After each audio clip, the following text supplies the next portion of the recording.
Muy buenas noches, estudiantes de noveno del Proyecto Centroamérica.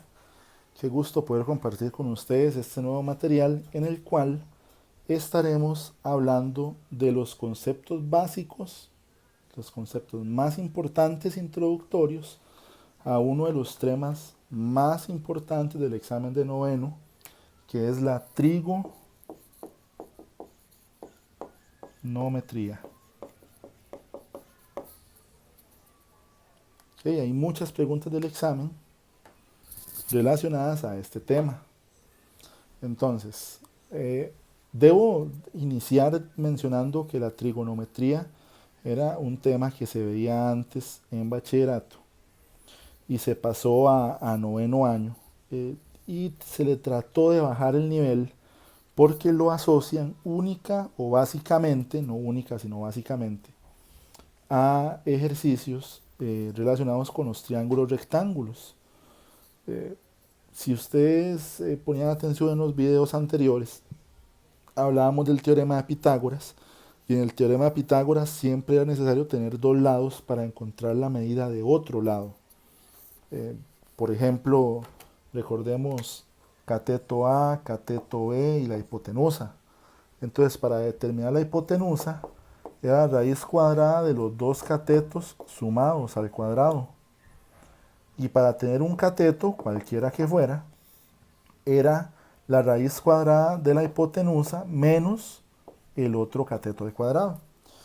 Pero en la trigonometría se va a hablar o se va a experimentar o se va a intentar, lo que ustedes quieran decirle, determinar las medidas de los lados, pero ya relacionándolo con ángulos.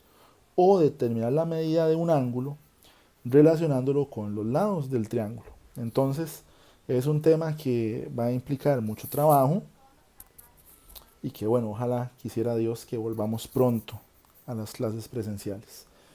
Lo primero, el examen va a tener dos preguntas de conversiones. Nosotros hasta el momento, cuando hablamos de un ángulo o la medida de un ángulo, la damos en grados. Y el símbolo de los grados, pues es un circulito, una bolita arriba. Entonces, por ejemplo, hablamos del ángulo que mide 90 grados, el ángulo que mide 45 grados, un ángulo que mide 180 grados, ¿verdad? Entonces es un ángulo recto, un ángulo agudo. No 180, no, voy a ponerle 170 para que sea un ángulo obtuso. 180 es un ángulo llano, pero bueno, no vamos a hablar de eso ahora. En la trigonometría se habla de una nueva unidad de medida para los ángulos. Y esa nueva unidad de medida se llama radianes. ¿Ok? No vamos a entrar y menos en estas condiciones, eh, en mucho detalle de qué es un radián, pero bueno, tiene que ver mucho con el diámetro de una circunferencia, con los radios y el arco que se forma, etcétera, etcétera, etcétera. Vamos a limitarlo a que es una nueva unidad de medida para los ángulos. Entonces, ¿qué es lo más importante o cómo distingue uno normalmente que un ángulo está en radianes? Porque en la medida del ángulo va a traer una letra pi.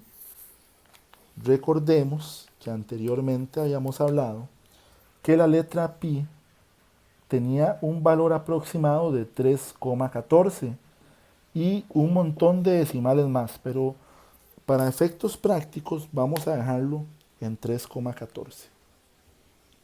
Lo primero que tenemos que saber de trigonometría es cómo pasar un ángulo que esté en grados a radianes o un ángulo que esté en radianes a grados. Para eso se aplica una fórmula. Entonces, para pasar un ángulo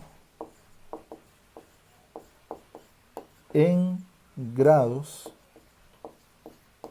a radianes,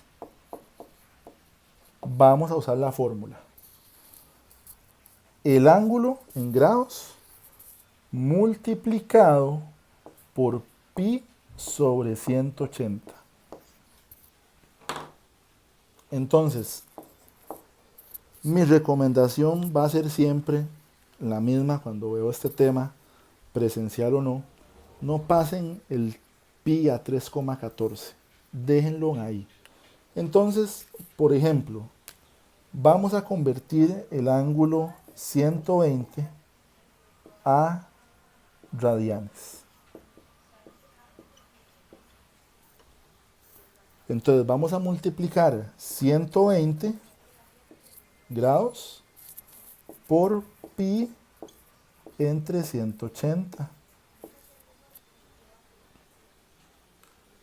Esto me va a quedar 120 pi sobre 180. Básicamente eso se eleva al lado un octavo. Se multiplica el 120 por pi, me queda 120 pi. Y debajo del 120 hay un 1, y 1 por 180 da 180. Ahora, en el examen esa expresión no va a salir. Entonces, mi recomendación aquí va a ser que dividan 120 entre 180. 120 entre 180 da 0,66666 y le vamos a poner el pi.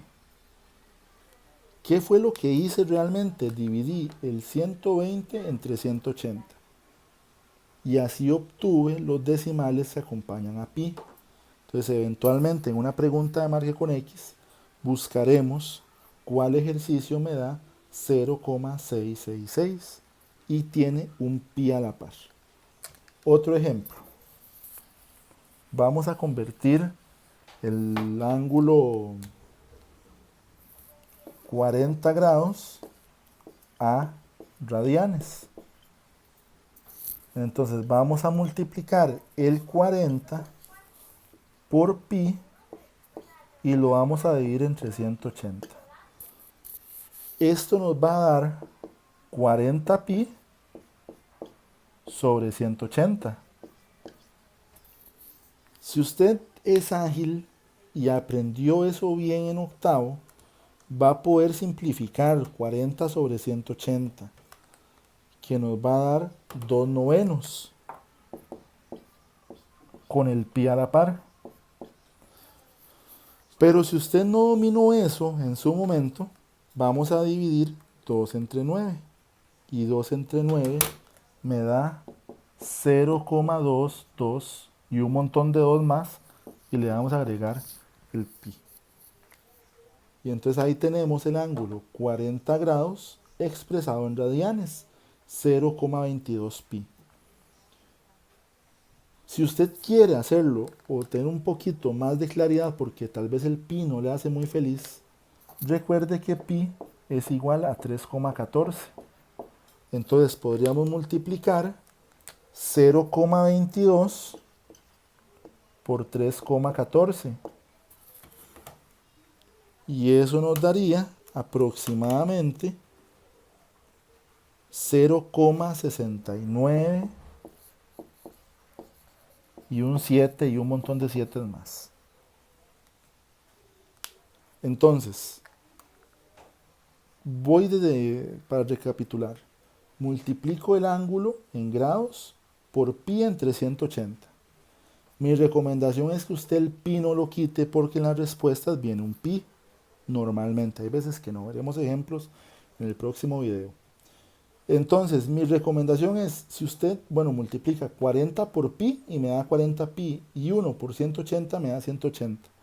Si usted era muy ágil haciendo simplificaciones, 40 sobre 180 tiene mitad, da 45 sobre 90, tiene quinta y ahí uno llega a 2 sobre 9.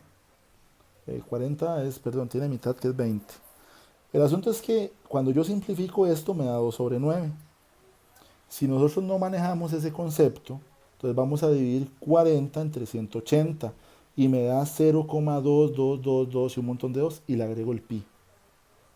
Ahora, si usted no se siente muy seguro porque no está muy convencido de esa expresión, recordemos que pi vale 3,14 aproximadamente. Entonces yo puedo multiplicar 0,22 por 3,14 y entonces tendría este valor decimal, que sería el que buscaría entre las respuestas, que lo haremos en el próximo video. Ahora, si yo tengo un ángulo en radianes y lo quiero expresar en grados, entonces vamos a pasar de radianes a grados. Vamos a aplicar la siguiente fórmula. El ángulo en radianes multiplicado por 180 sobre pi. Vean que lo que uno hace, o la diferencia de estas dos fórmulas, es que en una el pi va arriba y en otra el pi abajo. Por favor, mucho cuidado con eso. ¿Cómo se hace? Vamos a pasar un ejemplo. No sé, el ángulo que mide 2/6 de pi radianes a grados. Entonces, ¿qué es lo que vamos a hacer? Vamos a multiplicar el 2/6 pi por 180 sobre pi. Entonces, ¿qué vamos a hacer? Vamos a eliminar los pi. Hay un pi arriba y hay un pi abajo. Entonces, eso se va a eliminar. Vamos a multiplicar 2 por 180 y lo vamos a dividir entre 6. 2 por 180 son 360 y el 6 queda abajo. Y de hecho eso, vamos a hacer siempre esa división. 360 entre 6 me da 60 grados. No siempre va a dar un número entero, pero muchas veces sí. Y aunque no diera número entero, mi recomendación siempre va a ser hacer esta división. Si me da decimales, pues busco los decimales entre las opciones. En el próximo video lo estaremos haciendo. Voy con otro ejemplo. Recordemos, vamos a multiplicar el ángulo en radianes por 180 entre pi. Entonces, otro ejemplo, qué sé yo, se me ocurre 3/5 pi. Eso está en radianes a grados. Entonces vamos a multiplicar el 3/5 pi por 180 sobre pi. Entonces, lo primero que hacemos, eliminar la pi. Hay un pi arriba y hay un pi abajo, y por la ley de la simplificación, que más o menos pudieron haber trabajado en octavo, tal vez se pueden cancelar, si no, no importa. ¿Por qué se puede hacer? No importa, se hace. ¿Ok? No es lo correcto, pero en nuestra circunstancia, tomémoslo así. Ahora vamos a multiplicar el 3 por 180. Y el resultado lo vamos a dividir entre 5. Entonces, si yo multiplo, ustedes multiplican 3 por 180, nos va a dar 540 sobre 5. Tal vez de entero, tal vez de no, tal vez no. Es muy posible que sea entero, porque es divisible entre 5 y efectivamente esto me da 108 grados. A diferencia de séptimo, podríamos trabajar con ángulos negativos, sin embargo, ya no es lo normal, no es lo habitual en exámenes de Zapandí. En esta ocasión no les voy a enviar práctica porque nada más vimos este pequeño tema o esta pequeña introducción. En el próximo video estaremos ya haciendo algunos otros ejemplos de otro apartado y entonces ya podremos poner una practiquita. Por lo pronto, que esté muy bien, muchachos, nos vemos en el próximo video.